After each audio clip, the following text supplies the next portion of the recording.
Shalom Bapak Ibu, selamat pagi buat kita semuanya. Saya percaya kita boleh ada pagi hari ini semua karena berkat kemurahan Tuhan, amin. Untuk itu mari pagi hari ini kita mempersiapkan hati kita mempersiapkan kehidupan kita mau menyembah Dia, Raja di atas segala raja di dalam kehidupan kita. Sebab Engkau Allah yang setia Tuhan, Engkau Allah yang tidak pernah meninggalkan setiap kehidupan kami. Terima kasih Tuhan.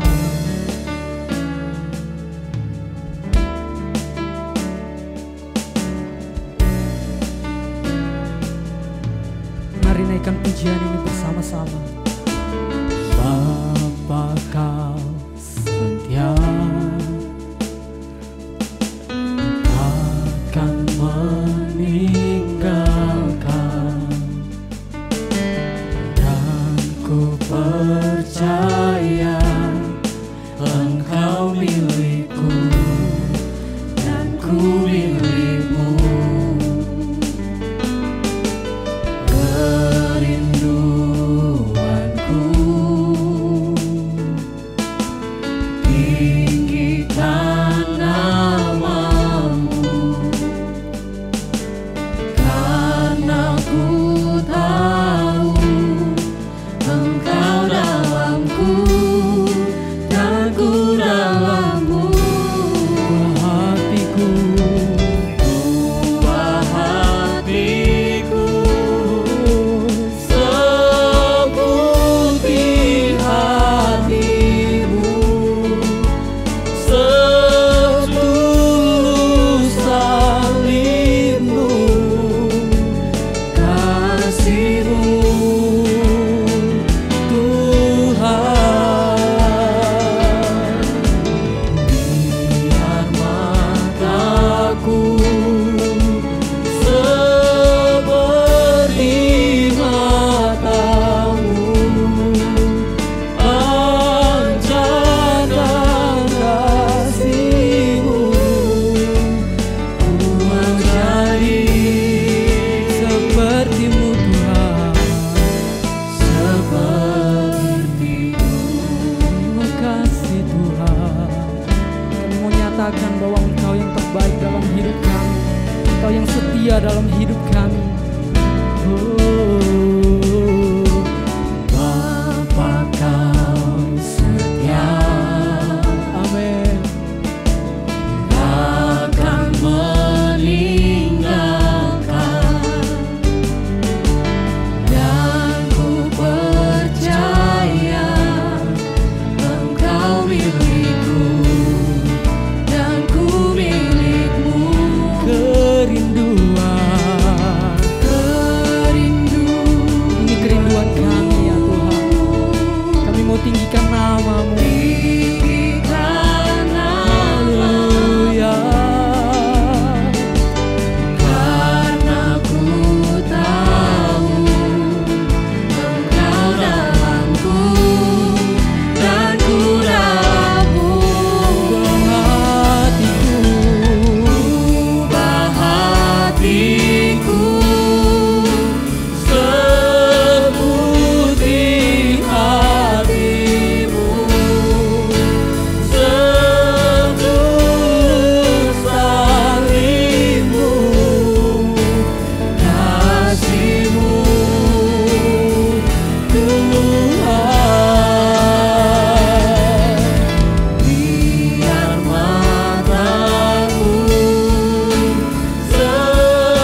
bagimu.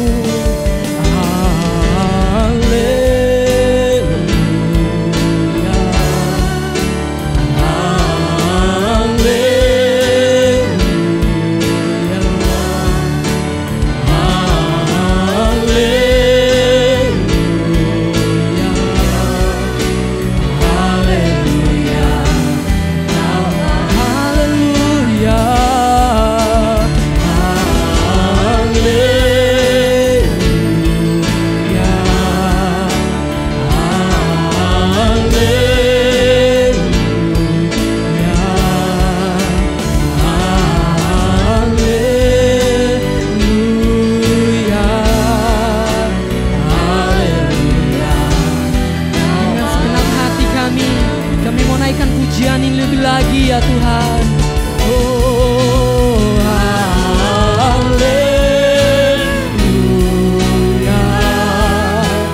haleluya,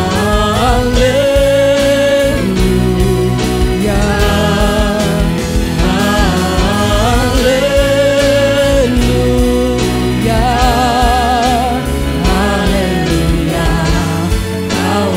haleluya, haleluya.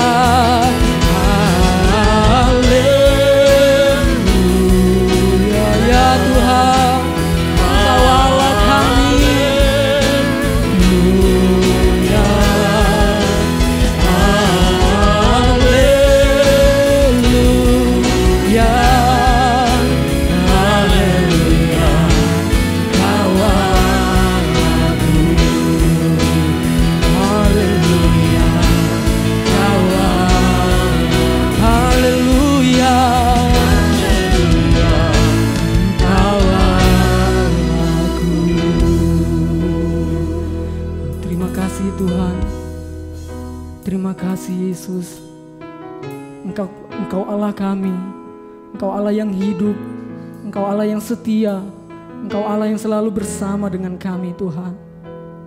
Engkau adalah Immanuel, Allah yang menyertai kemanapun kami berada ya Tuhan. Terima kasih Yesus, pagi hari ini kami mau lebih lagi memuji Tuhan. Kami mau lebih lagi bersorak untuk memuliakan nama Tuhan. Biarlah Engkau bertahta Tuhan atas pujian kami pagi hari ini. Engkau yang menjamah kami. Biarlah kuasa Roh Kudus-Mu nyata dalam kehidupan kami ya Tuhan. Terima kasih Tuhan. Di dalam nama Tuhan Yesus Kristus kami berdoa mengucap syukur. Haleluya. Amin. Shalom jemaat Tuhan. Shalom. Saya percaya Yesus yang memberikan kuasa dalam kehidupan kita. Amin. Karena Dia adalah Raja. Dialah Allah yang luar biasa. Terpujilah nama Tuhan.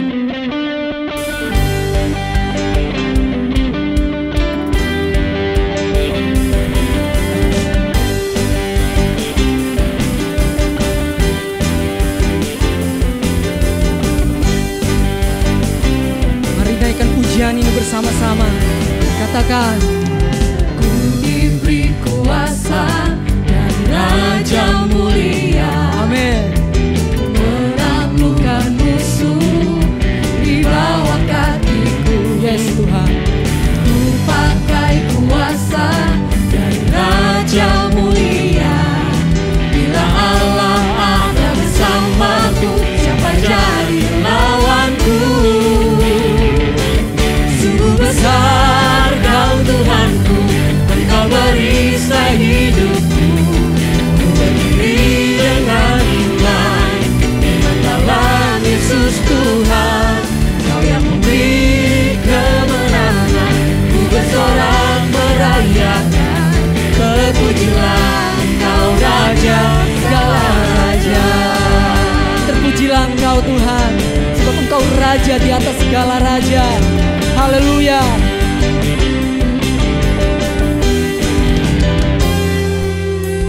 Ku diberi kuasa dari Raja mulia. Amin. Menaklukkan musuh di bawah kaki. Ku pakai kuasa.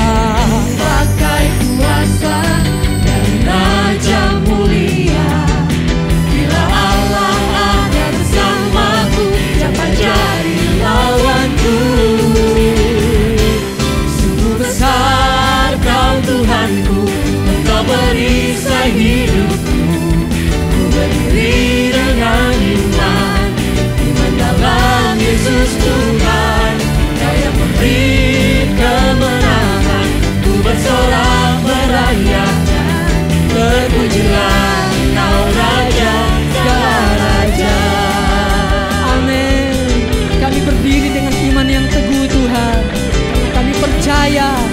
adalah Raja Penyelamat kami.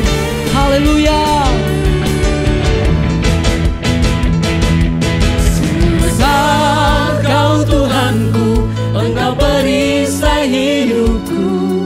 Ku berdiri dengan iman, iman dalam Yesus Tuhan. Kau yang memberi kemenangan, ku bersorak merayakan. Terpujilah Kau Raja segala raja. Besar Kau Tuhanku, Engkau perisai hidup. Amin. Berdiri dengan iman, iman dalam Yesus Tuhan. Kau yang memberi kemenangan, ku bersorak merayakan. Terpujilah Kau Raja segala raja. Terpujilah Kau Raja segala raja. Terpujilah Kau Raja segala raja. Ku bebas Tuhan, ku bebas, bebas, bebas karena pengampunan-Nya. Ku bebas, bebas, bebas karena kuasa-Nya. Amin. Ku telah bebas, bebas dari dalamku. Kuasa darah-Nya aku bebas. Ku bebas, bebas, bebas karena pengampunan. Amin. Kami bebas karena kuasa-Mu Tuhan. Bebas, bebas karena kuasa-Nya. Ku telah bebas, ku telah bebas, bebas tinggal di dalamku.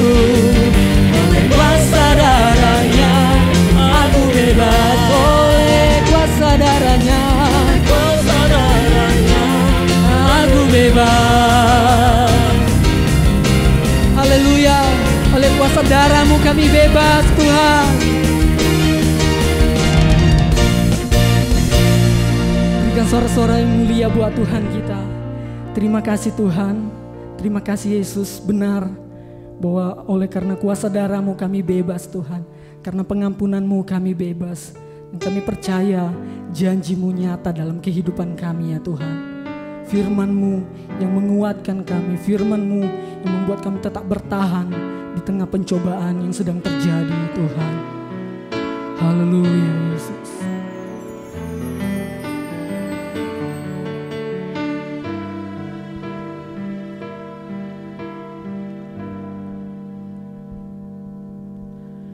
Sungguh besar setia-Mu, Kau nyatakan bagiku. Amin Tuhan. Kau Bapa yang selalu mengerti isi hatiku.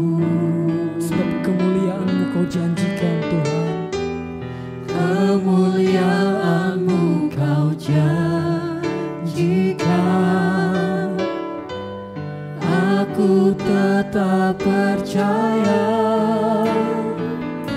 Ku percaya janji-Mu ajaib. Terukir dalam kehidupanku. Ku berserah di dalam kekuatan-Mu. Ku percaya.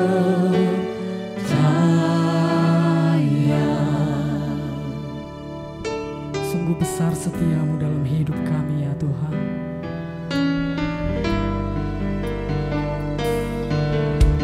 Sungguh besar setia-Mu, Kau nyatakan bagiku. Kau nyatakan bagiku. Amin ya Tuhan. Kau Bapa yang selalu mengerti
ya dan amin. Janjimu pasti tergenapi dalam kehidupan kami Tuhan. Terima kasih ya Yesusku pagi ini. Betapa kami bangga di hadapan-Mu Tuhan. Engkau Tuhan yang selalu memikirkan kebaikan kami. Betapa luar biasanya Tuhan dalam hidup kami. Engkau tidak pernah mereka-rekakan yang jahat bagi kami. Tapi apa yang Kau pikirkan bagi kami selalu untuk kebaikan kami. Terima kasih Tuhan, kami bangga boleh hidup dalam kasih karunia dan belas kasihan-Mu. Karena kami percaya Tuhan, yang baik pasti Tuhan sediakan bagi kami. Bahkan sesuatu yang tidak baik pun yang terjadi dalam kami, Tuhan pakai untuk kebaikan kami. Terima kasih Tuhan. Biarlah kami boleh menyenangkan hati Tuhan.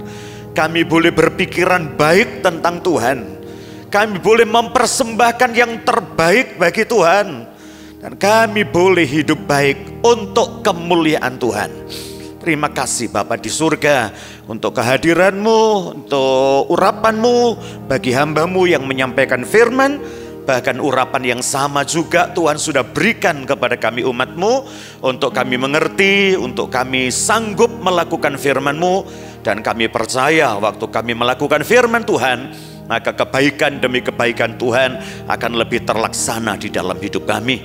Terima kasih, dengan hati yang penuh syukur yang limpah-limpah kami buka hati kami terima firman-Mu di dalam berkat nama Tuhan Yesus Kristus, Juru Selamat Penebus yang luar biasa bagi kami. Haleluya, amin. Kita tepuk tangan sekali lagi saudara-saudara. Ya, puji Tuhan. Silakan duduk Bapak Ibu yang dikasihi Tuhan. Shalom. Selamat pagi ya. Bahwa Tuhan itu tidak pernah pikirkan yang jahat buat saya dan saudara ya. Selalu pikirkan yang baik, dan Tuhan selalu mereka-rekakan sesuatu yang baik ya. Sampai pun kalau ada sesuatu yang tidak baik terjadi dalam saudara hari ini, percayalah yang tidak baik itu pasti dipakainya untuk kebaikan kita. Yang percaya katakan, yang setuju katakan amin. Kenapa? Karena Tuhan itu adalah Tuhan yang berbelas kasihan kepada kita. Dia Tuhan yang berkemurahan bagi kita. Dia adalah Tuhan yang murah hati untuk saya dan saudara.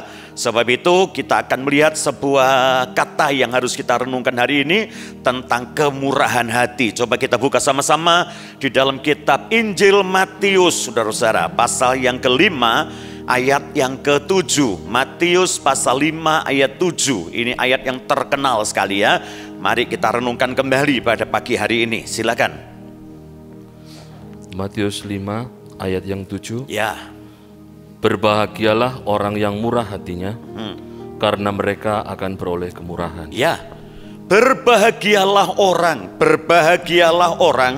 yang murah hatinya, atau berbahagialah orang yang punya kemurahan hati, karena ia akan beroleh kemurahan. Saudara-saudara, pada waktu Tuhan Yesus berkhotbah, ya, khotbah di bukit yang terkenal sekali dengan sebuah judul yaitu tentang ucapan bahagia.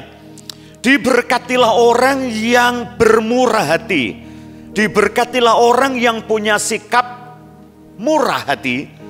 Mungkin orang-orang Israel pada waktu itu berkata, mana bisa ada manusia yang bermurah hati? Ya, bermurah hati itu Bapak Ibu Saudara, kalau saya lihat dalam kamus kita, Kamus Besar Bahasa Indonesia, itu ada 3 hal yang tercantum di sana. Orang murah hati itu adalah baik hati. Orang yang kedua yang murah hati adalah orang yang punya kasih sayang. Yang ketiga, orang murah hati itu orang yang punya jiwa dermawan atau suka memberi. Ya, Bapak Ibu, baik hati, ada kasih sayang, dan dia adalah orang yang sanggup memberi sesuatu kepada sesamanya. Itu yang disebut dengan murah hati. Walaupun dalam bahasa Yunani selalu dipakai dengan kata elemon. Elemon adalah sebuah sikap yang dapat disampaikan dengan kata simpati. Simpati itu saudara adalah orang dapat masuk menikmati menjadi orang lain yang kepadanya dia bersimpati. Ya, Orang simpati itu kalau ada orang susah, dia masuk dalam pikirannya dia menjadi seperti dia, bahkan dia rasakan apa yang orang lain susahkan, itulah namanya sifat simpati. Nah, simpati ini sebenarnya adalah sesuatu yang menurut ukuran manusia, tidak mungkin manusia dapat memilikinya. Kenapa? Manusia itu diciptakan secara individual, punya pemikiran yang tidak sama dengan yang lain. Bahkan saya masih ingat waktu saya sekolah dulu, saya ambil sebuah jurusan psikologi pendidikan.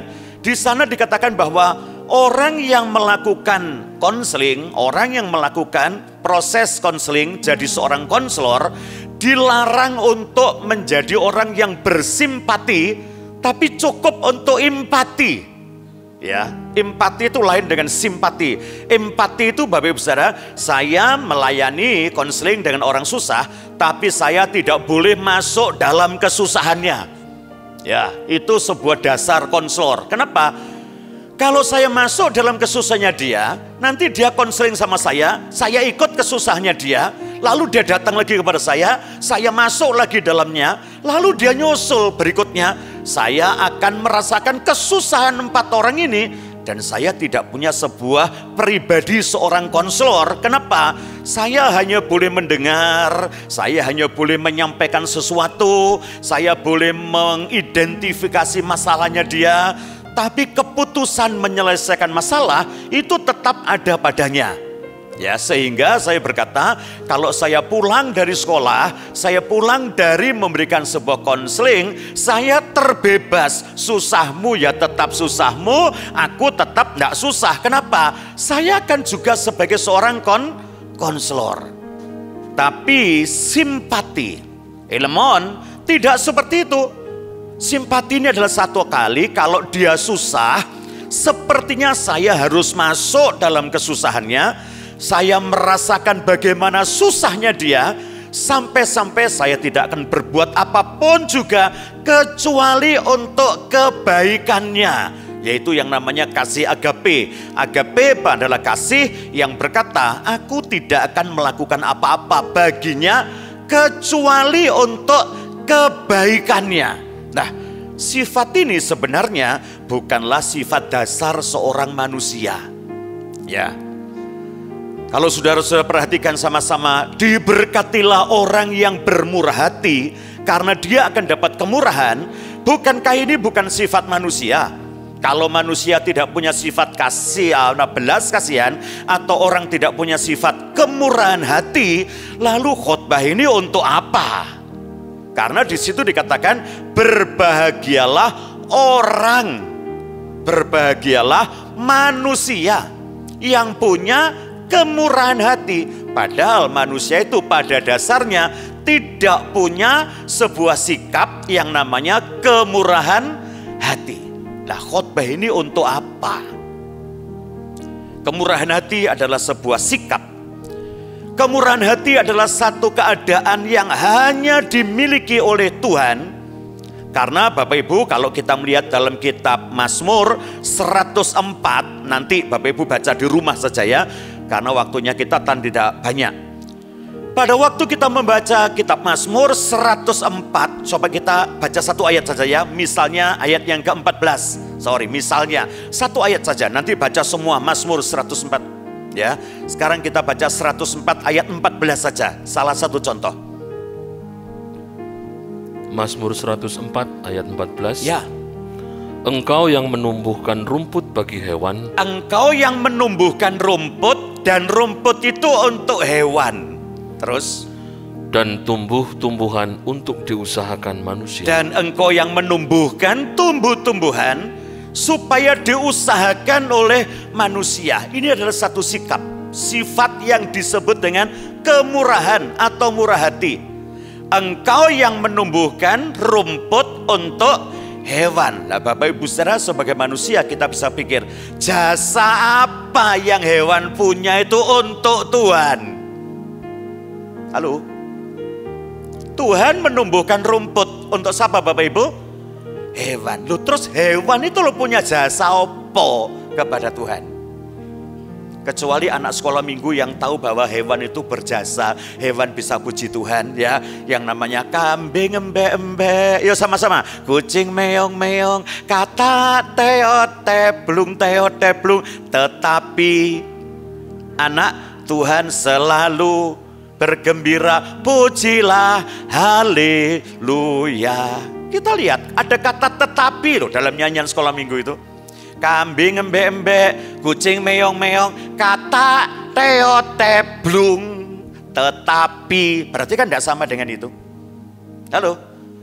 Tetapi anak Tuhan selalu bergembira, pujilah, haleluya. Sepertinya kita lihat, kata itu ya cuma isa teot-teblung, teot-teblung, teot-teblung. Ya tidak memuji Tuhan saja. Kambing itu ya luwe embe-embe. Mau dimandeni ya mbek-mbek, loro ya mbek-mbek, susah hati ya mbek-mbek, seneng ya mbek. Ini mbek apa sih sebenarnya? Mbek seneng, mbek susah, mbek. Coba kita lihat, sekolah minggu selalu diajari itu ya. Kenapa? Supaya kita melihat sebenarnya binatang itu tidak punya jasa apa-apa. Kelinciku amat lucu, matanya bulat, telinganya panjang, tapi sayang. Yuk lanjutkan. Halo? Lucunya sih oke. Ya, matanya bulat, telinganya panjang, tapi sayang, ndak iso mengucap syukur, ndak iso ngomong haleluya gitu loh ya. Ndak ada jasa apa-apa untuk Tuhan. Tapi Tuhan yang bermurah hati, Dia menyediakan rumput untuk mereka. Nah, bayangkan saudara, siapa orang yang bisa memberikan sesuatu kepada sesamanya kalau sesamanya itu tidak punya jasa apa-apa? Bahkan kita berkata, kita ini kalau ada pegawai malas gitu ya, tidak masuk, boleh-boleh absen, lalu kita berikan dia bayaran, berikan gaji, orang selalu ngomong apa? Enak ya kamu ya, makan gaji, lalu makan gaji buta. Padahal dia masih punya sebuah jasa. Bagaimana seorang manusia dapat diberikan sebuah predikat orang yang bermurah hati? Murah hati adalah sikap, murah hati adalah satu sifat, murah hati adalah satu model hidup dari Tuhan. Dan kalau hanya Tuhan yang punya murah hati, lalu khotbah ini untuk siapa? Tapi puji Tuhan, jemaat Tuhan, saya dan saudara ini adalah orang-orang yang dapat kemurahan Tuhan dan dikasihi Tuhan luar biasa. Yang setuju tepuk tangan dulu, yang meriah buat Tuhan kita. Ini khotbah untuk saya, ini khotbah untuk saudara. Bagaimana manusia bisa punya sifat yang namanya kemurahan hati? Bapak Ibu, Paulus berkata kepada jemaat Galatia bahwa buah roh, salah satu buah roh adalah kemurahan. Jadi saya berkata kepada saudara, tanpa kuat kuasa Roh Kudus, saya dan saudara tidak akan punya sebuah sikap yang namanya murah hati. Kenapa? Murah hati bukan sifat dasar dari manusia. Dan manusia itu akan bisa murah hati, manusia akan bisa hidup seperti Tuhan, manusia punya sifat dasar seperti Tuhan, manusia punya gaya hidup, lifestyle-nya itu lifestyle Tuhan. Kalau roh Tuhan ada di dalam saya, roh Tuhan ada dalam saudara. Kita ada satu kuasa, satu dunamos, ya. Dunamos itu kalau dalam bahasa Indonesia mungkin yang paling dekat diterjemahkan kata dinamo. Dinamo itu apa? Satu gerakan yang menghasilkan sebuah tenaga. Ya, zaman saya sekolah, zaman saya kecil, saya ini selalu digonceng sepeda di depan sepeda pancal. Satu kali kalau sudah malam tiba, Bapak Ibu Saudara, itu ya ayah saya selalu mancal, jejak itu ya, sesuatu yang ditempelkan kepada roda sepeda. Itu ada dinamonya zaman dulu. Bapak Ibu pernah ingat itu ya? Kalau dia tempel, lalu dinamo itu putar dengan putaran. Dinamo itu menghasilkan sebuah tenaga, lalu lampu sepeda pancal itu menyala. Nah, saya dan saudara tidak akan dapat menerima sebuah kebahagiaan. Anda tidak akan dapat, saya tidak akan dapat menerima sebuah sikap kemurahan hati, kalau saudara hidup asli sebagai manusia, satu-satunya cara supaya saudara dan saya punya sebuah hidup yang bisa bermurah hati adalah kalau Roh Kudus menguasai kita, Roh Kudus ada di dalam kita. Roh itu akan memampukan saya dan saudara hidup seperti Tuhan punya kehidupan. Yang percaya katakan, ini murah hati. Dan murah hati ini sebenarnya Bapak Ibu Saudara adalah satu hal yang sangat diperlukan oleh manusia. Sebab itu saya berkata, COVID memang sudah menurun.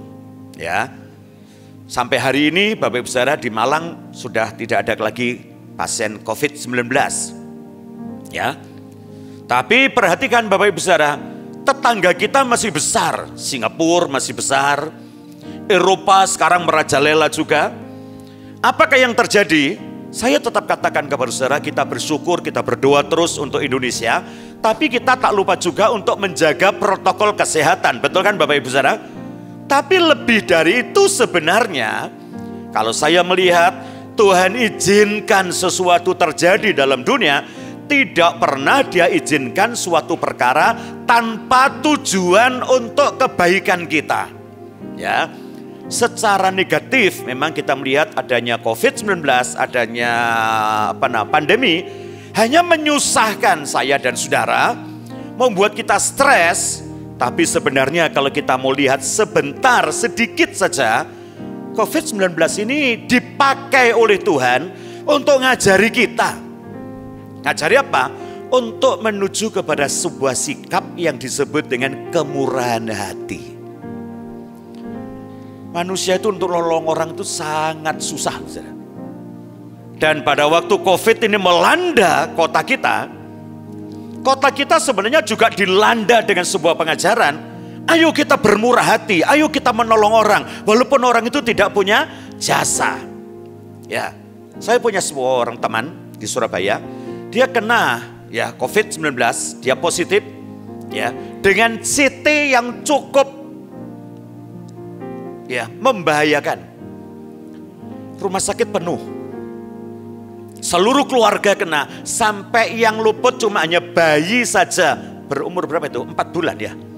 Semua kena, opa, oma, papa, mama, ya cuma bayi umur 4 bulan itu yang luput, dan bayi ini harus diungsikan ke tempat lain. Lah mereka mengalami sebuah sebutan yang disebut dengan isoman, isolasi mandiri. Saya katakan kepada saudara, saya tanya pada dia, ya apa caranya ngirimi kamu makanan? Dia berkata, enggak usah, doa noai. Loh, bagaimana bisa? Kamu kan harus makan, kamu bisa minum. Tak cerita nih ya, saya ini walaupun isoman, setiap pagi dia keluar dari rumahnya, di pintu gerbangnya itu, di pagarnya itu selalu ada kresek nyantol di situ. Ada nasi campur,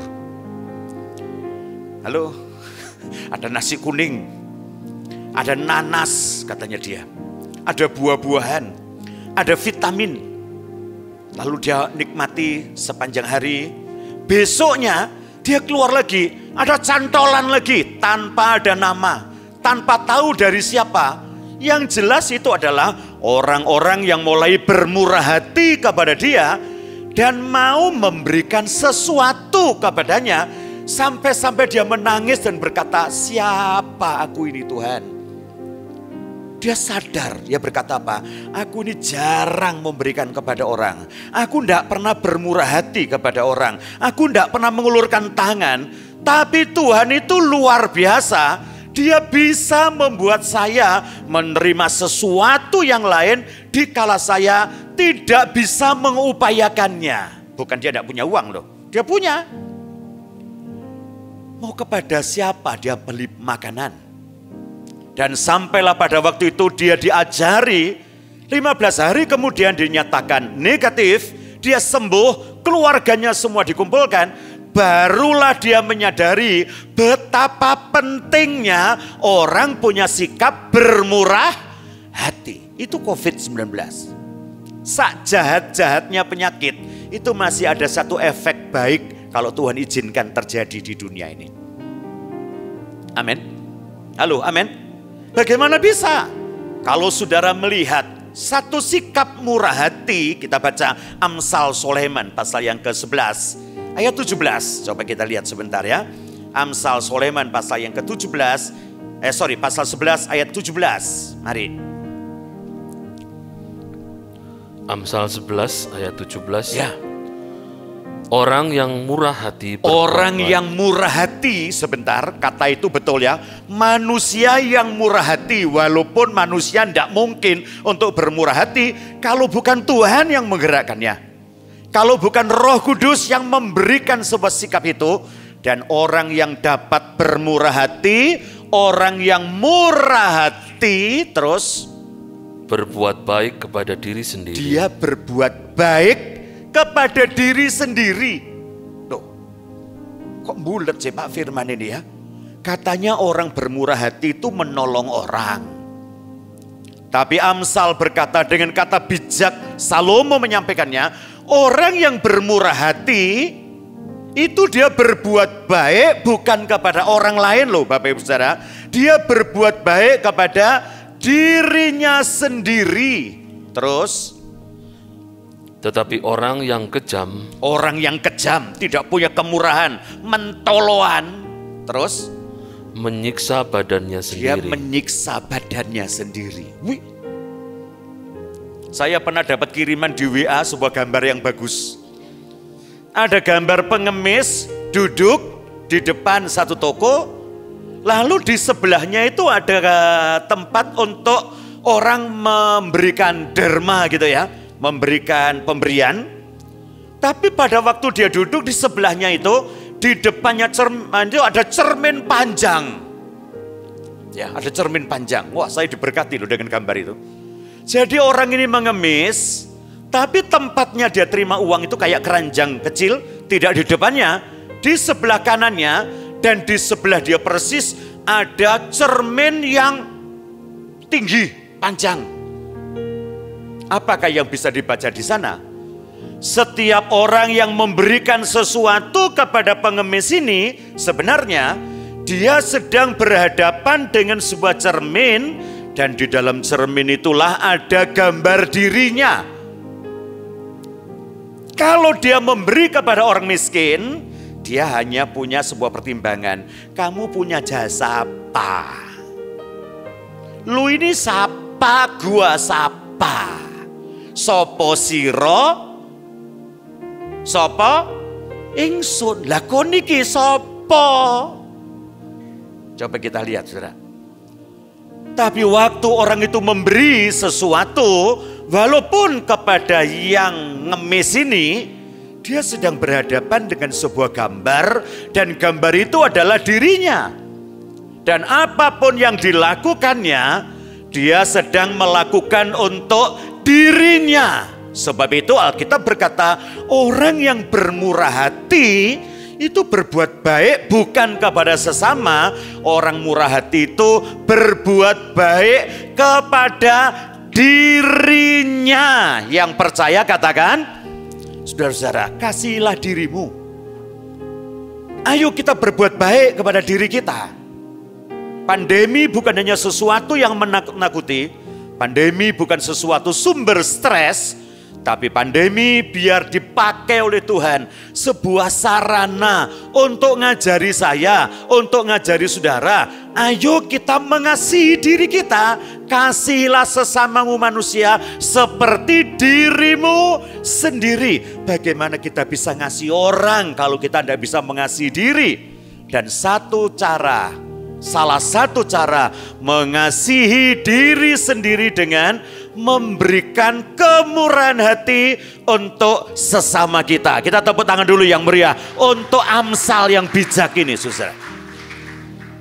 Bahkan Alkitab berkata, kemurahan hati, kesetiapan untuk menolong orang lain, memperhatikan orang yang lemah, itu benar-benar akan terjadi pada setiap orang yang menggambarkan bagaimana perbuatannya dia ini untuk mengasihi dirinya. Coba Mazmur 41.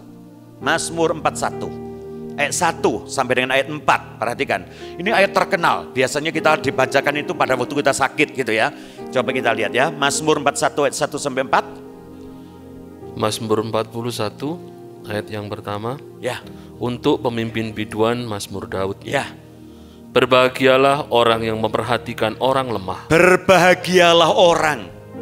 Kembali. Diberkatilah orang yang punya belas kasihan, yang memperhatikan, yang menolong, yang punya kasih sayang, yang rela berderma, yang rela memberikan sesuatu kepada orang yang lemah. Kenapa, Pak? Tuhan akan meluputkan dia pada waktu celaka. Tuhan itu akan meluputkan dia pada waktu celaka. Terus, Tuhan akan melindungi dia dan memelihara nyawanya. Tuhan akan melindungi orang yang dermawan kepada orang lemah. Bahkan orang itu akan dipelihara nyawanya. Suka memberi, menolong orang yang lemah. Terus, Pak. Sehingga ia disebut berbahagia di bumi. Sehingga orang tersebut, dermawan tersebut, disebut orang yang berbahagia, orang yang blessing, orang yang diberkati. Kenapa? Engkau tak akan membiarkan dia dipermainkan musuhnya. Tuhan tak pernah membiarkan dia dipermainkan musuhnya. Terus, Tuhan membantu dia di ranjangnya waktu sakit. Tuhan membantu dia di ranjangnya. Orang yang memberikan sedekah kepada sesamanya, Tuhan membantu dia di ranjangnya pada waktu apa, Pak? Waktu sakit. Terus, di tempat tidurnya, kau pulihkannya sama sekali dari sakitnya. Sekali lagi kita berikan kemuliaan untuk Tuhan. Orang yang murah hati ini terjamin. Ya, terjamin, betul. Makanya saya masih teringat itu nyanyian yang disukai oleh ibunda dari Tante Daniel. Ya, gembala pertama di Batu yang berkata, jangan buang waktumu dengan sia-sia. Na na na na na na na na na na na na. Betul ya? Tolong pada yang, sudah lupa kita nyanyian itu ya, angkatan ini ya. Biar hidupmu jadi berkat buat dunia, namamu tertulis di dalam sorga. Coba kita lihat itu. Nah, saudara, mungkin kita perlu contoh orang yang bermurah hati itu yang mana? Coba kita lihat ya. Satu contoh Alkitab yang bagus sekali. Anggap saja ini sekolah minggu dewasa gitu ya. Sekolah minggu anak-anak kan online ya. Jadi sekolah minggu dewasa offline ya. Onsite yang seperti ini. Coba kita lihat contoh kitab Nabi Yirmia. Pasal yang ke-38. Pasal 38, saudara-saudara, Yirmia. Kita akan melihat ayat 7 mulai, tapi sebelumnya saya mau sampaikan dengan cepat kepada saudara. Kitab Nabi Yirmia pasal 38, ini adalah sebuah kitab yang hampir mengakhiri sejarah Israel bagian selatan. Ya, kita masih tahu kan Israel dibagi menjadi dua bagian. Yang pertama ada di bagian utara namanya kerajaan Israel. Yang kedua sebelah selatan disebut kerajaan Yehuda. Ada 10 suku di bagian utara, ya, yaitu suku Ruben, Simeon, Lewi, Yehuda dan Gad, Aser, Naftali, Isakar dan Zebulun. Tapi di sini ada Yehuda dan suku Benyamin, cuma ada 2 suku di selatan. Pada pemerintahan Raja Rehabeam, Yerobeam sudah mulai menyembah berhala di utara. Orang-orang Lewi yang tugasnya melayani Tuhan, mereka memisahkan diri dari orang Israel lalu bergabung ke Yehuda. Jadi sepertinya praktis ada 3 suku, ya. Walaupun teorinya kerajaan Yehuda hanya ada Yehuda dan Benyamin, tapi ada orang-orang Lewi yang terus melayani di Yerusalem. Nah, kerajaan utara lenyap lebih dulu, ditaklukkan oleh Asyur. Tinggal kerajaan selatan yang semakin menurun sampai pemerintahan raja terakhir namanya Sedekia. Dan tahun-tahun itu kira-kira tahun 639 sebelum Masehi, kira-kira 630-an begitu ya. Tentara Babilonia di bawah pemerintahan seorang raja hebat namanya Nebukadnezar menyuruh seorang perwira namanya Nebuzaradan untuk ngepung kota Yerusalem sampai jatuh. Nah, waktu Yerusalem dikepung, ini Yeremia berkata kepada Raja Sedekia, Sedekia, ini sudah kehendak Tuhan. Karena kamu diingatkan firman yang tidak perlu nurut, imam-imam yang tidak sudah hidup dalam kesucian, nabi-nabi palsu lebih engkau percaya. Bahkan Yeremia sebagai nabi yang sangat menderita, mulai muda dia dipanggil jadi nabi, anggota keluarganya tidak dukung. Imam-imam tidak dukung, pemerintah tidak dukung, raja juga ya bukan membenci, tapi juga tidak terima Raja Sedekia itu. Kadang-kadang minta nasihat, tapi Yeremia berikan nasihat, lalu Sedekia minta nasihat yang lain, lalu melakukan sesuatu yang lain. Sehingga Yeremia itu dalam kenabiannya mengalami satu masa transisi dari Yerusalem ada sampai Yerusalem musnah. Matanya Yeremia melihat sampai dia tulis sebuah surat, sebuah kitab namanya Nudub Yeremia atau Ratapan. Nah, saat dia menyampaikan firman, Bapak Ibu Saudara, ada orang datang kepada Sedekia berkata, Raja Sedekia, Yeremia ini nabi yang tidak pernah omong baik tentang negara kita. Selalu nubuatannya jelek bagi kita. Orang ini tidak memberikan semangat untuk tentara. Bola-balik berkata, sekarang kita diserang, sekarang diserang. Bahkan Yeremia berkata kepada Sedekia, serahkanlah dirimu kepada tentara Babil. Kalau kamu nyerah, kamu selamat. Kamu akan dibawa dengan keluargamu ke Babylon dan kota ini tetap berdiri kokoh. Kamu akan dibawa, dikalahkannya, biar negara ini jadi bagian kerajaan Babilonia. Nanti memang ada satu kali jadi provinsi Yehuda, gubernur pertama namanya Gedalia. Kalau kamu tidak nyerah, kamu akan dibawa ke sana juga. Dan kamu akan mengalami satu perkara. Dan benar saudara. Jadi Sedekia ini raja yang tidak komit gitu loh. Orang lapor, Yeremia harus dihukum mati. Sementara dia duduk mendengar orang usul, dia ngomong, ya sudah hukum aja. Aku yang tidak bisa tolak keinginanmu. Kalau kamu mau ya sudah hukum aja. Hukum mati saja. Lalu Yeremia dimasukkan ke dalam sumur. Nah, sumur itu ada di halaman rumah penjara atau rumah tahanan. Nah, waktu Yeremia masuk ke dalam sumur, terjadilah ini ayat 7. Mari dengar baik-baik. Yeremia 38 ayat yang ke-7. Ya. Tetapi ketika didengar Ebed-Melek orang Ethiopia itu, ia seorang sida-sida yang tinggal di istana raja, bahwa Yeremia telah dimasukkan ke dalam perigi.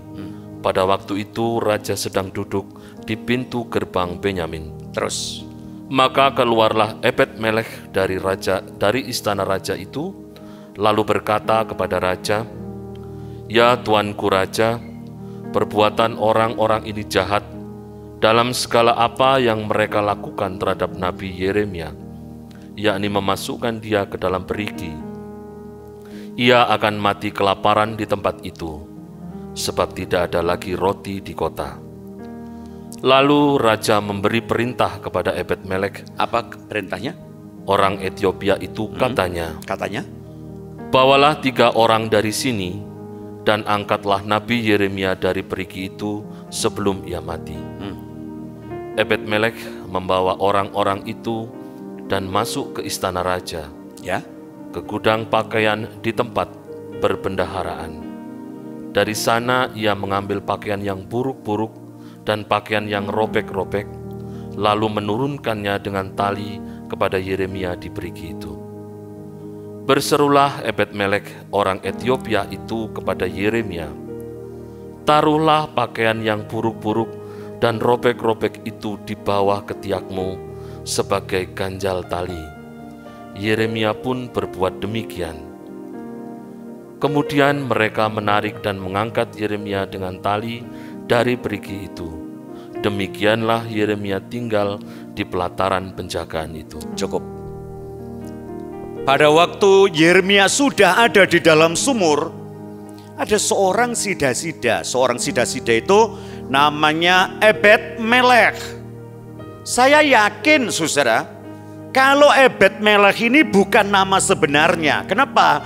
Karena dia adalah orang Ethiopia, orang Mesir, orang Afrika, bukan orang Israel, bukan orang Yahudi. Nama Ebed-Melek ini nama Yahudi. Ebed artinya hamba, Melek artinya raja. Bagaimana orang Mesir punya nama Ebed-Melek? Pasti tidak. Ebed-Melek adalah bukan nama orang, tapi Ebed-Melek adalah sebutan untuk seorang yang menjadi hamba raja. Dia adalah sida-sida. Sida-sida itu seorang pelayan yang biasanya bukan dibeli dari seorang penjual budak, tapi orang dari negara lain yang dikalahkan oleh negara itu, lalu dipakailah dia menjadi penjaga-penjaga keputren, putri-putri kerajaan, makanya dia mesti dikebiri. Ya, itu sida-sida. Dikala orang sunyi tidak punya perhatian kepada seorang nabi yang dimasukkan sumur, dikala orang diam, dikala orang tidak punya perhatian, dikala orang berkata pokok aku selamat, dikala orang lain berkata itu bukan urusanku, yang lain berkata sudahlah, tidak usah ikut-ikut, tidak usah cawe-cawe. Dikala orang berdiam diri, membisu dalam kepentingan diri sendiri, Ebed-Melek datang kepada raja. Raja, orang-orang ini terlalu jahat sampai Yeremia dimasukkan ke dalam sumur. Dia pasti mati. Karena apa? Jangankan kita memberikan roti dari atas untuk Yeremia, di kota tidak ada roti sudah. Kenapa? Tentara Babylon sudah ngurung Yerusalem dan Yerusalem hampir dirobohkan. Enaknya raja berkata, ya tulunganlah. Nih, ada 3 orang itu jahan di situ, nulungi dia. Ada orang usul Yeremia dihukum, ya hukumanlah. Ada orang usul Yeremia diselamatkan, ya tulunganlah. Ini raja jadi raja stres, yes man. Istilahnya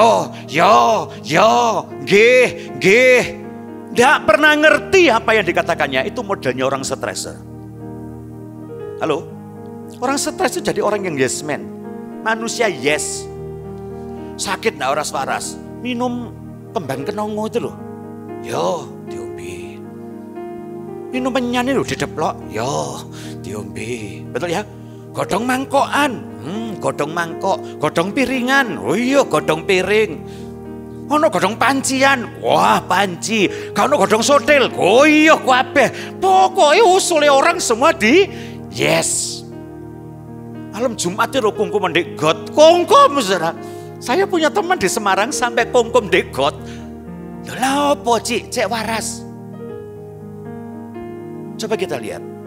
Pada waktu itu Yeremia dimasukkan dalam sumur, seorang yang murah hati namanya Ebed-Melek. Dia dapat izin, dia berani menghadap raja dan dia masuk ke istana. Di manakah yang dimasukinya? Gudang pakaian. Pilih apa tadi katanya? Pakaian sobek-sobek, pakaian rusak. Bosone batu apa pakaian rusak, suwek-suwek ya. Ayo yang keras. Gombal. Tahu gombal?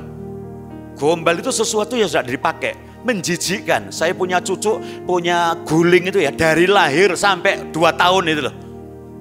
Diumbah yang ndak oleh, di PP yang ngamuk. Saya ndelok modelnya gue kudu munek-munek saudara ya. Saya ngomong, Eulin, ndak usah pakai itu. Ndak mau, no, terus no. Selalu dia ngomong, saya ngomong, iki lho sampai kayak gombal iki lho. Gombalimu kiyo iki. Orang Malang kan mesti ada kata mukio itu ya. Dulu ada orang namanya mukio, kemana-mana bawa gombal. Sekarang sudah tidak ada mungkin ya. Nah, malah dilih jenenge guling itu. Dia ngomong, bapak, mana mukio, mana mukio. Ya, gombal itu disebut mukio. Dan gombal itu dibawa ke atas. Dikatakan kepada Yeremia, ya Nabi Yeremia, pakai gombal-gombal ini untuk ganjal ketiakmu. Ya, dipakainya ganjal, lalu ditariknya Yeremia keluar dari sumur, dan Yeremia hidup, lalu ditaruh lagi di pelataran rumah penjagaan.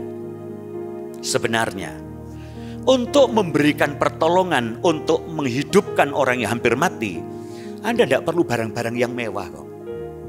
Dengan gombal pun Anda bisa menyelamatkan orang. Saya berkata, gombal itu sarana, tali itu prasarana.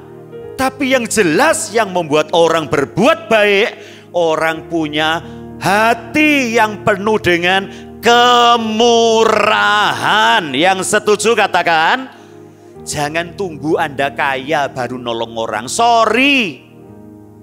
Lah aku dewe repot Pak, aku dewe gak duwe lah, kapan iso nulungi? Ya besok lek soge orang ini tak tulungi. Kalau Anda nunggu Anda soge, wong iki selak soge. Betul? Dia akan lebih soge dari Anda. Dan kalau dia lebih soge, bukan Anda yang nolong dia yang nolong kita. Selagi ada waktu, jangan buang waktumu sia-sia. Tolong pada yang menderita, upahnya. Hadirin berkata, orang murah hati itu berbaik diri kepada dirinya sendiri. Yuk kita buka yang terakhir. Yeremia juga pasal 39. Singkat cerita, setelah itu Yerusalem dirobohkan. Ya, Nebuzaradan masuk kota Yerusalem. Bait Allah dibakar. Istananya Sedekia dihancur luluhkan. Perkakas-perkakas emas di bait Allah diambil olehnya, dibawa ke Babylon. Bangsawan-bangsawan, tentara-tentara, perwira-perwira, semua digiring ke Babylon, diikat. Hanya orang miskin yang ada di sana. Dia berkata, ini kebun-kebun orang kaya, kamu ambil ya, kerjakan ya. Dan nanti hasilnya pun akan dikirim ke Babylon sebagai upeti. Yeremia seorang nabi yang menubuatkan harus melihat kenyataan ini. Pedih hatinya. Dan sementara dia masih di pelataran, menyaksikan tentara masuk naik pintu gerbang, lalu mereka masuk bait Allah, dibongkarnya. Yeremia sedih betul melihat itu. Di tengah-tengah kesedihannya Tuhan berfirman. 39 ayat yang ke-15. Yeremia 39 ayat yang ke-15. Yeremia 39, sorry. Selagi Yeremia masih terkurung di pelataran penjagaan. Selagi Yeremia masih ada di pelataran itu. Firman Tuhan datang kepadanya. Firman Tuhan datang kepadanya. Bunyinya, ya. Pergilah kepada Ebed-Melek, ya, orang Ethiopia itu. Sebentar. Biasanya firman Tuhan berkata, Yeremia, pergilah ke Raja Sedekia, katakanlah, ini negara sudah hancur lebur. Kali ini tujuan firman bukan kepada Sedekia, pergilah ke Ebed-Melek, orang Ethiopia itu. Terus? Dan katakanlah kepadanya, beginilah firman Tuhan semesta alam. Ini firman Tuhan, Allah Israel. ya. Sesungguhnya firmanku terhadap kota ini akan kulaksanakan untuk kemalangan dan bukan untuk kebaikan. Firman Tuhan akan digenapkan. Yerusalem akan hancur. Yerusalem akan roboh. Terus? Dan semuanya itu akan terjadi di depan matamu, ya, pada waktu itu juga. Ya. Pada waktu itu juga, demikianlah firman Tuhan, aku akan melepaskan engkau. Ebed-Melek, aku akan melepaskan engkau. Terus? Dan engkau tidak akan diserahkan ke dalam tangan orang-orang yang Engkau kau takuti. tidak akan diserahkan kepada orang-orang yang wajahnya engkau takuti. Terus, Tetapi dengan pasti ya dengan pasti, firman Tuhan itu pasti. Siapa yakin firman Tuhan itu pasti? Amin. Pasti. Sebagaimana kepastiannya? Lanjut. aku akan meluputkan engkau. Aku akan meluputkan engkau. Engkau tidak akan rebah oleh pedang. Ya, Nyawamu akan menjadi jarahan bagimu. nyawamu akan menjadi jarahan bagimu. Kapan perangnya kau dapat jarahan? Ebed-Melek sudah berperang melawan dirinya. Dikala orang berdiam, dikala orang membisu dalam kepentingan diri, Ebed-Melek sudah berperang melawan suara hatinya. Tak tolong apa ndak ya? Tak tolong apa ndak ya? Ada babah nolawis mate, cek mate. Itu kan nabinya orang Israel, kan saya orang Mesir. Tapi kok ya kasihan ya? Tak tolong apa ndak? Hari ini mungkin hati saudara perang. Tolong apa ndak ya? Ditolong itu nanti bolak-balik minta pertolongan, sering jaga no terus. Ndak ditolong itu ya siapa lagi sing nolong? Halo? Tak kasih apa ndak ya? Kulit tak kasih kok bolak-balik ngasih lah kalau jasanya ya Pak. Ndak tak kasih itu ya siapa lagi yang ngasih? Saya yakin hati saudara lagi perang. Tapi lakukanlah yang baik, bermurah hatilah. Anda akan dapat jarahan. Jarahannya adalah nyawamu, kehidupanmu. Sedikit lagi Pak, supaya habis itu ayat. Sebab engkau percaya kepadaku. Sebab engkau percaya kepadaku. Demikianlah firman Tuhan. Amin. Adakah hati saudara perang hari ini? Untuk menolong orang? Adakah hati saudara lagi bergejolak? Mau ambil sebuah keputusan? Tolong ndak ya? Tak kasih apa ndak ya? Tapi ingat dulu dia kaya itu bonci no sama saya. Sekarang miskin tuh sakjane ya cek kuapok itu. Rasa no. Tapi lek gak tolong yo. Siapa sih nolong ya? Hari ini saya berkata selamat berjuang. Roh Kudus berikan kekuatan. Anda akan melakukan yang baik. Kita akan bermurah hati. Dan murah hati untuk sesama adalah berbuat baik bagi diri kita. Kita tundukkan kepala kita. Kita berdoa. Ya Tuhan. Sertailah kami umat-Mu. Mampukan kami berbuat baik.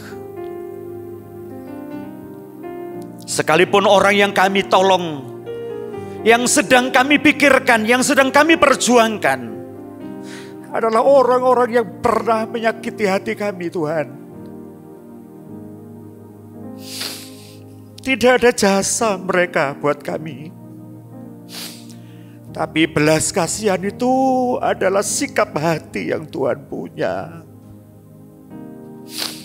Kami angkat hati kami kepadamu. Kami serahkan kepadamu Roh Kudus. Engkau yang akan berbicara, Engkau yang akan membawa kami. Paksakan kami untuk bermurah hati. Supaya kami dapat melakukan itu, karena pada waktu kami bermurah hati, kami berbuat baik terhadap diri sendiri. Hamba-Mu berdoa untuk umat-Mu yang sekarang sedang bergumul dalam hati mereka, yang sedang berperang untuk melakukan sebuah keputusan. Biar Tuhan akan menolong memimpin umat-Mu ini sampai kami dapat memutuskan yang baik yang kami lakukan, dan Tuhan berkati setiap tangan yang akan terulurkan. Ini doa kami kepadamu di dalam nama Tuhan Yesus Kristus. Haleluya. Amin. Amin.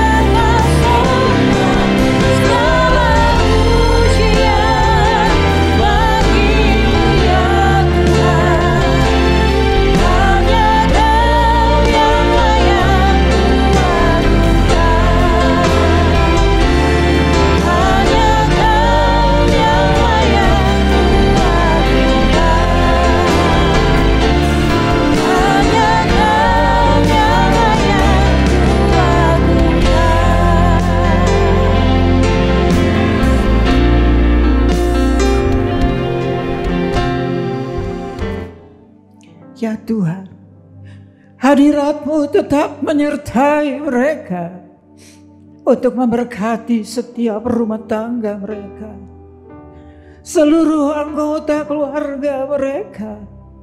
Berkatilah usaha dan mata pencaharian umat-Mu. Berkatilah roti dan air mereka. Berkatilah umat-Mu ini dengan kekuatan dan kesehatan. Sesungguhnya Dikau sangat mengasihi umat-Mu. Seluruh umat-Mu ini ada di dalam telapak tangan-Mu, dan tak seorang pun dapat merampas mereka, domba-domba-Mu ini, dari dalam tangan-Mu.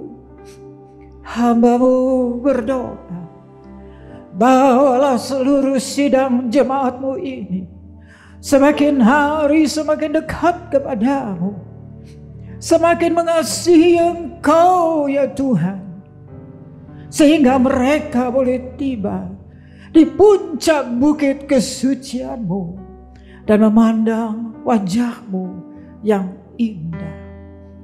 Kini sidang jemaat yang dikasihi Tuhan, Allah yang kekal adalah naungan-Mu, dan lengannya yang abadi menopang Engkau.